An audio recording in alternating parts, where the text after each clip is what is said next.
उद्देश्य माने दिनैथ' नोंथांमोना नुबाय इउपिपिएलनिफ्राय फ्राय इउपिपिएलनो बिथांमोना सासे सानै बिजेपि थानो हागौ खिन्थु इउपिपिएलआनो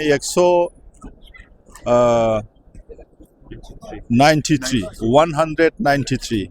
बे दिनै जोंजों जइनिं जाबाय आरो आङो डिस्ट्रिक्टनि प्रेसिडेन्ट जानानै बिथांमोनखौ ब्लक आरो डिस्ट्रिक्ट जायहा जि जयगथा दङ बेबायदियै प्राइमारिफोराव जोङो बिसोरखौ सोनानै लागोन खामानि मावहोगोन आरो बिथांमोना नुदों बे खम समनि बिथोरावनो 3-4 मासनि बिथोरावनो दिनै जोंनि मानगोनां हाग्रामा महिलारि सार जोंनि चिफ जोंनि प्रेसिडेन्टआ जेरैबायदि सा खोला सानजा सोनाब उन्नतिनि थाखाय खामानि मावदों आरो जि 5टा गेरेन्टि मोनबा गेरेन्टिखौ दाखालि 10 तारिख बिटिसि एकर्ड डेआवनो बेखौ होजेननाय जाबाय मोनबा गेरेन्टिखौ जोङो बयबो मोनथियो जे हानि फाट्टा self help group unemployed disable आरो बिदिनो माखासे जेन'बा दंबावो आईबीएस दङ सिनियर सिटिजेन दं बेखौ जों अलरेडि जोङो दाखालि होबाय एकर्ड डे समाव जोङो होबाय आरो 20 तारिखनिफ्राय बियो गासै जेसेबां टारगेट दंमोन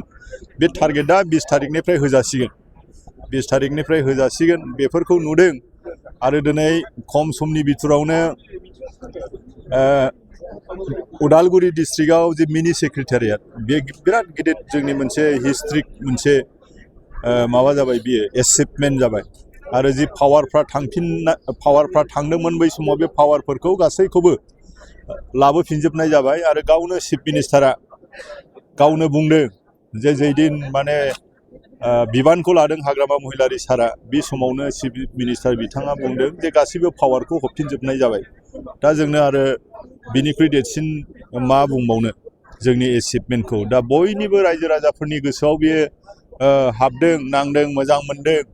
जोंथ' बिपिएफ पार्टी हिसाबै जोङो मोजां मोनखादोंआनो आरो बिनिफ्राय जे गुबुन गुबुन पार्टी दोलोनि बे दोलोनि पार्टीफ्राबो दिनैहाय बेफोरखौनो मोजां मोननानै जोंजों चिरां दुवाराव जोङो आराम्भ खालामबाय गुबुनाव सासे सानै खालामबाय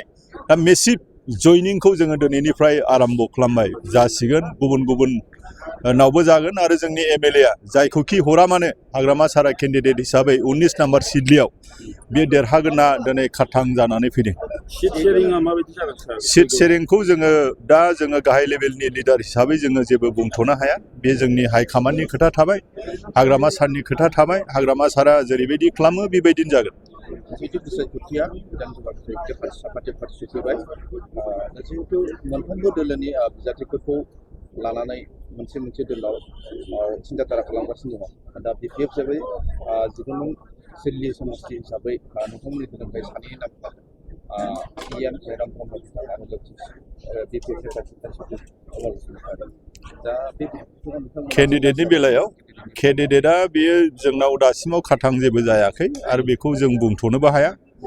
हाइकमान्डआ जि सिन्था खालामगोन जि डिसिसन होगोन बिनि सायावसो जायखौनो हरो जों चिरां डिस्ट्रिक्ट बिपिएफ हिसाबै जों मावग्राफ्रा मावगोन देरहाहोनांगौ जों देरहाहोगोन बेखिनि आरोखि